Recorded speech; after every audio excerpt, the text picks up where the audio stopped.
what are the roles of the stakeholders in this ecosystem? To start off, Dr. Caberte, can you share with us how long you've been implementing DLP in Bohol, in the province of Bohol? Okay, Sir David. The partnership that we had with Dr. Bernidos started way back 2011 to 2012. It was during the, say, a conference or the education summit that the governor, then Governor Edgar Chato, told us in his speech because we were presenting to him the problems in education. And during that time in secondary, we really had so many problems about academic, dropout rates, completion rate, and so many other things. And he challenged us that how are we to improve the academic performance of our secondary pupils? And then we have this brainstorming with our ASDS then, Dr. Bungalos, and there was one who said, we are always doing the same thing all over again. And can we expect a different result? And I think it was the same thing that the scientist Einstein had said. So we were doing the same thing and we were expecting different results. So we really welcome the this idea of adapting the dynamic learning program because this is a very different approach, and we were oriented and we were given the orientation by the doctors.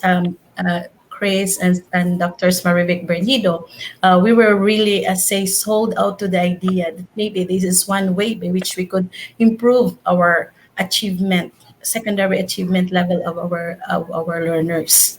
So 2011 to 2012, and we were happy because the governor really helped us. In fact, when we implemented the program, it was through the funding of the provincial government of Bohol that the implementation of the program was made possible.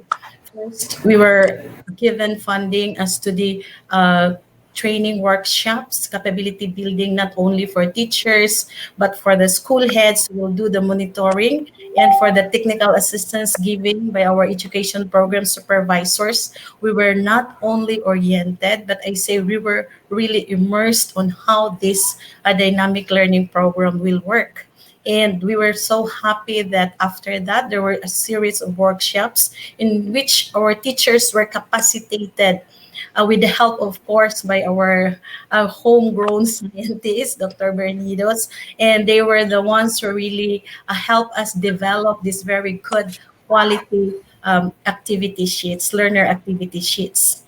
And to think of that, no, for the last many years that we have been doing the dynamic learning program, there are some schools who really could say, also many schools, that um, it is not only pupil achievement that were increased in the implementation of the program, but in terms of the discipline, in terms of the mindset of our pupils, in terms of their becoming independent learners, those we say are also some of our gains.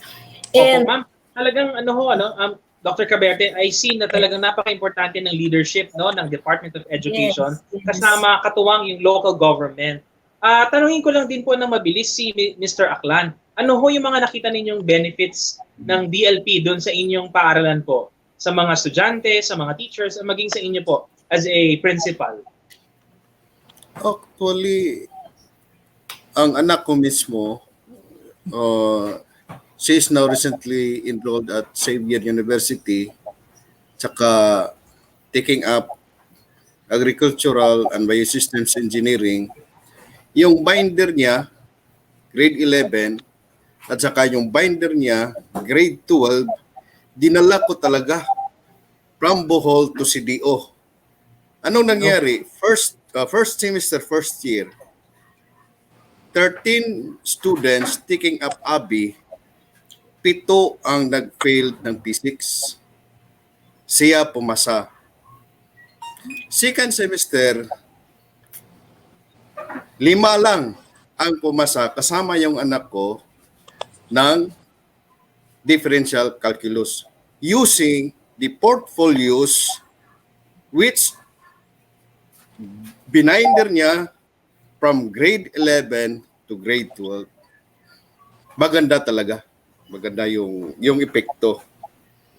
So, ganun lang. when it comes to the help of LGU, ready na po kami ng Hagna District kasi first week of May, nag-usap kami ng aming supervisor, ma'am, i-suggest natin sa LGU na realign natin yung budget ng SEF kasi wala ng sports activities, wala ng curricular at co-curricular activities. So what happened? We presented 900,000 budget just for this one because Hagna High School chooses CBIF Dynamic Learning Program to continue our delivery. So in our case, it is only the parent or guardian with quarantine pass who will get and pass the learning activity sheets weekly. So ganun rin. Oo. Yeah. Thank you, sir. No? Nabanggit ninyo yung dapat meron kayong coordination with the parents. To Sir Chris and Ma'am Marivic, bilang principal and director ng isang private school at para naman po syempre sa Bohol na public schools, mayroon ho bang pagkakaiba yung preparation ninyo para sa darating na pasukan, yung modalities na inyong kukuhanin, or paano ho ba yun? Or halos pareho lang din po, Sir Chris and Ma'am Marivic? Sa school po namin, sa Central Design Institute Foundation ng CBIF, no, marami po kaming mga estudyante na walang internet connectivity. At maraming mga galing rin sa mga malalayong barangay. Kaya talagang masasabi namin na mas pareho sa public schools yung aming susundin. Kasi normally iniisip natin na kapag private school, kayang-kaya yung online learning or maraming gadgets sa mga bata. Yung aming pong school, kahit na medyo dumadami na nga yung nag-enroll rin na medyo may kaya, pero ang karamihan pa rin po ay kulang sa walang gadgets at saka walang connectivity. Minsan nga po walang signals sa cellphone ng ibang estudyante. So hindi rin magamit ang cellphone ng ano. Kaya ang gagawin namin talagang basic, yung kumbaga low-tech, no-tech. Ibig sabihin, printed activity sheets, LAS, na sa Bisaya, ipapalihog, mamamalihog. Makikiusap po kami sa aming LGU na tulungan rin po kami na pag nag-distribute. At saka mangyayari naman po, may partnership naman po kami kahit sa public schools po sa Hagna. So ang iniisip po namin talagang magtutulungan po kaming lahat kasi kung dapat hindi talaga masyadong mag-iikot ang mga tao eh. So, barangay lang talaga yan. Purok, barangay. So, magko-coordinate rin po kami dyan. More like sa public school po. Yeah. Thank you po, Sir Chris, Ma'am Marivic. Kay Dr. Caberte, bilang Assistant Schools Division Superintendent, I want you to address the answer to your co-officers in the Department of Education. Paano ba, how do you welcome such an innovation in your division or municipality, and what kind of preparation should be done para ho dito sa darating na August 24 na pasukan po? Yes, David. Really, it is a challenge kasi with this new normal. But we really are so fortunate in the Department of Education, Bohol, that we implemented the LP. Why? Because we can now use those activities. In fact, we had a dry run. We already gave, even if classes had not started yet, we already gave activity sheets to our learners for June and July. And what are these activity sheets? They are the same learning activity sheets developed by CVIF and this dynamic learning program. And what we are doing now is only to look at these activity sheets, review them, then align with the MELC that is given by the national office as our new curriculum, the minimum MELC essential learning competencies. So we align the activities. So for the teachers, it is easier for them to find these activities to fit onto the specific subject areas. So as they Thank you, ma'am. make more. Sir Aklan, we've talked to a lot of school principals implementing DLP, and ang napansin talaga namin, it's really, the leaders who will, ibababa yung either kamay na bakal o di kaya talagang pagbubuhusan ng effort itong DLP? Kasi I know marami siyang challenges na kakaharapin ng mga estudyante at ng mga teachers. At the same time, marami rin naman siyang mga mabubuting madudulot. Ano?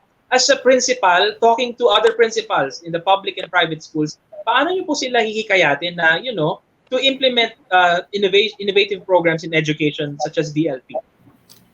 So actually, we started with our own district kasi kami magdadala, isa lang ako, but we have around 7 public secondary in Hagna. Then in the Metro Hagna, we have about 4 private schools, secondary. So within Hagna, sabi ko, DLP tayo. With my co-principals, DLP tayo kasi mas maganda, tested at wala tayong problema. Kasi as Ma'am Cass had said, yung activity sheets, ready na. Long time ago. Andiyan. So ganun lang. So yung principals in Hagna District are ready to implement DLP. Then ganun rin. We have to buy 2 duplicating machines which we presented to the LGU, and the budget is already there and we have no problem. The 900,000 budget is okay with the help of our municipal mayor. So ganun lang. Ma'am Marivic, meron po kayong sasabihin? Dadagdag ko lang bago ka makalimutan po, kasi baka makatulong din ang LGU. Walang problema, syempre po yung mga bata na yung pamilya ay medyo may kaya, yung bibigyan sila ng sarili nilang lamesa, na kung saan sila mag-aaral, may shelves para sa kanilang mga portfolio, gano'n. Pero iniisip rin po namin ni Chris, yung mga bata na halimbawa sa bahay nila marami sila, saan sila magsusulat? Baka sabihin nila wala po kaming study desk doon. So ang suggestion lang namin na mag-agreement po, mag-usap-usap yung nasa bahay na yon, na sa ganitong oras yung dining table po ay magamit na kanilang parang study table o conference table po nila. Kasi hindi naman sila oras-oras kakain. So pagkatapos ng almusal, ililinisin na nila yung lamesa, school time na sila.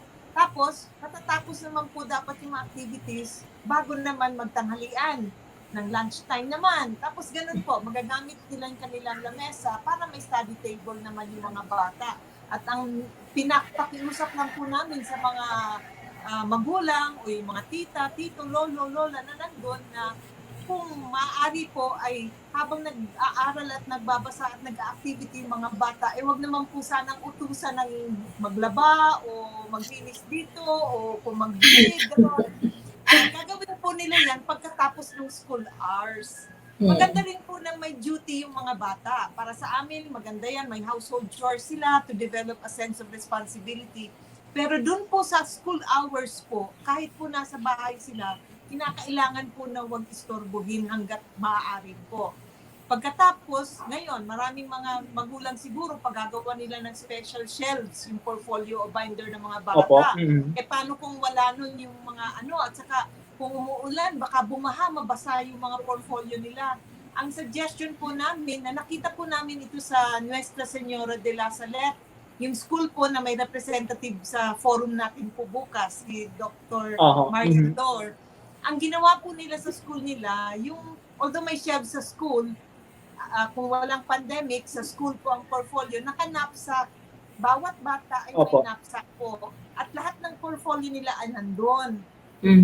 Kaya po sa mga pamilya na medyo hirap po na may talagang specific shelves yung mga bata, pwede po na may knapsack. Yung school bag po nila, doon na nila ilagay yung kanilang portfolio at siguraduhin lang po na wag nasa sahig at kapag bumaha ay mabasa. Medyo secure lang po nila at saka hindi po natin maiwasan baka lumikas dahil kung may guluman o dadalhin lang nila yung knapsack nila o school bag, nandun na lahat ng pag-aaralan. Baka naman mga private LGU, mga NGO na makapagbibigay po nitong mga knapsack para naman matuwa po yung mga bata at samahan na nila ng school supplies. Okay. It's a very good idea, ma'am. Salamat po. Yes, sir. Sir, Yes. baka naman meron kang at this point, baka meron kang gustong mensahe para doon sa mga kapwa mo principals, even yung mga teachers na rin na trying to communicate with their LGUs, paano nila best way maipe-present yung kanilang mga programa, mga improvements na gustong gawin sa eskwelahan. As your final message po sa kanila. Gaya ng sinabi ni Ma'am Maribik, base sa survey namin, mahirap talaga mag-online. Una, estudyante namin, majority mahirap, tsaka walang access to internet. So, ang masasabi ko lang, I encourage all principals, school heads, to really adopt CBIF DLP. Kasi tested na at saka minimal yung input ng teachers at saka hindi nangangailangan ng textbooks. Yun talaga. Salamat So, po, Dr. Caber. Yeah? It is also cost effective kasi once a week lang pupunta yung parent, magkuha at saka mag-pass ng activity sheets. Yan lang. Opo. Salamat po. Dr. Caberte, final message for our kapwa ASDS and SDS, word of encouragement this coming August 24 po. Okay, for sa amin dito sa Schools Division Office at sa lahat ng mga sabihin nating mga management na nagmamanage ng education, kailangan talaga na ready tayo sa pasukan. And one way of doing that is to assure na yung mga materials, learning materials na kailangan ng mga bata ay nandoon na. Ibig kong sabihin is, sa amin naman kasi sa Division Office, we have this Division Learning Continuity Plan. Sa district naman, mayroon silang District Learning Continuity Plan. At saka sa school naman, mayroon silang School Learning Continuity Plan. So sa plan na yon, magamit yun sa bawat na mga principal pag pupunta sila doon sa LGU o sino mang stakeholder na mag-provide sa kanilang need kasi nakalatag doon sa kanilang learning continuity plan kung ano yung mga pangangailangan. And another thing is, ibig ko lang i-point out na kasi sa secondary nangyari itong dynamic learning program. But for us for grades 1 to grade 6, wherein wala talaga kaming maaasahan pang modality kundi magbibigay ng mga activity sheets kahit mahirap sa kinder to grade 3.